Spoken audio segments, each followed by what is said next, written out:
नोएडा बवाल से जुड़ी बड़ी खबर। यूपी एसटीएफ ने हिंसा के मेन मास्टरमाइंड में से एक को गिरफ्तार किया। एसटीएफ की नोएडा यूनिट ने आदित्य आनंद को तमिलनाडु से गिरफ्तार किया।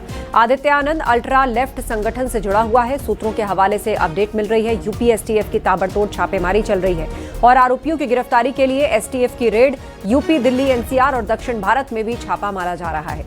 तो नोएडा बवाल से जुड़ी बड़ी खबर है। एसटीएफ ने आरोपी आदित्य आनंद को गिरफ्तार किया है। हिंसा का मास्टरमाइंड बताया जा रहा है आदित्य आनंद, जिसको एसटीएफ की नोएडा यूनिट ने तमिलनाडु से पकड़ा है। यूपी, दिल्ली, एनसीआर, दक्षिण भारत में एसटीएफ की रेड पड़ी है, जिसके बाद आदित्य आनंद की गिरफ्तारी हुई है। हमारे सहयोगी हिमांशु हमारे साथ फोन लाइन पर जुड़ गए। हिमांशु, किस तरह पहुंची एसटीएफ की टीम आदित्य आनंद तक?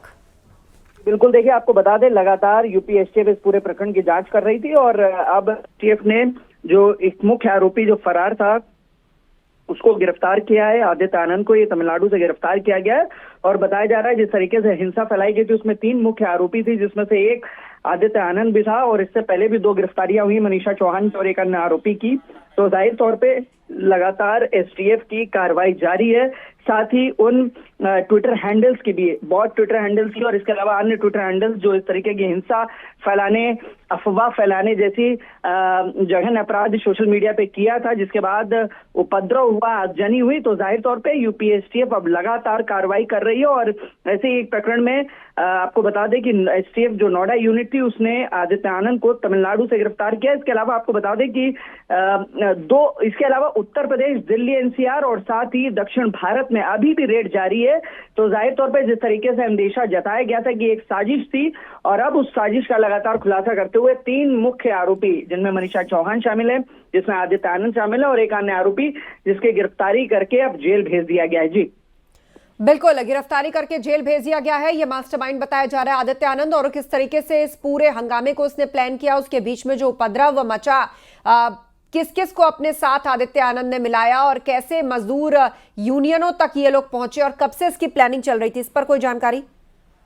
बिल्कुल, देखिए आपको बता दें कि जाहिर तौर पे एक इशारा किया गया था और जब गौतम बुद्ध नगर पुलिस कमिश्नर ने हाल ही में एक प्रेस कॉन्फ्रेंस की थी उसमें भी स्पष्ट किया था कि आगजनी से पहले इन तीनों लोगों की उपस्थिति नोएडा में थी और उसके बाद, चूंकि आपको बता दें कि आगजनी और जब हिंसक प्रवर्तन हुआ वो 13 तारीख से हुआ था, एक दिन पूर्व सभी चीजें शांत हो गई थी और ऐसे में बताया गया कि इनके द्वारा लगातार अफवाह भरे मैसेजेस व्हाट्सएप ग्रुप पे जोड़कर लोगों को हिंसक प्रवृत्ति के लिए उकसाना, इसके अलावा आपको बता दें कि अपनी मांगों को लेकर तोड़फोड़ करना, इस तरीके के मैसेजेस दिए गए थे। तो जाहिर तौर पे एक अंदेशा था और उसी ओर कार्रवाई भी की गई। अब 3 लोगों की गिरफ्तारी, कुल अब तक 64 गिरफ्तारियां हो चुकी हैं। 63 पूर्व में हुई थी, एक गिरफ्तारी आदित्य आनंद की अगर मिला दे तो 64 गिरफ्तारियां हो गई, जिसमें 3 मुख्य आरोपी थे जो मास्टरमाइंड थे, उनकी गिरफ्तारी कर ली गई है और एक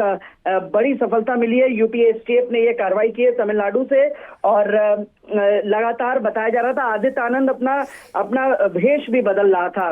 तो रुपेश रॉय गिरफ्तार हुआ था, मनीषा चौहान गिरफ्तार हुई थी और अब आदित्य आनंद की गिरफ्तारी हुई। तो एक बड़ी सफलता यूपी एसटीएफ के लिए। जी बिल्कुल, आप नजर बनाए रखिए, आगे भी आपसे अपडेट्स लेंगे। फिलहाल शुक्रिया आपका बातचीत के लिए हिमांशु।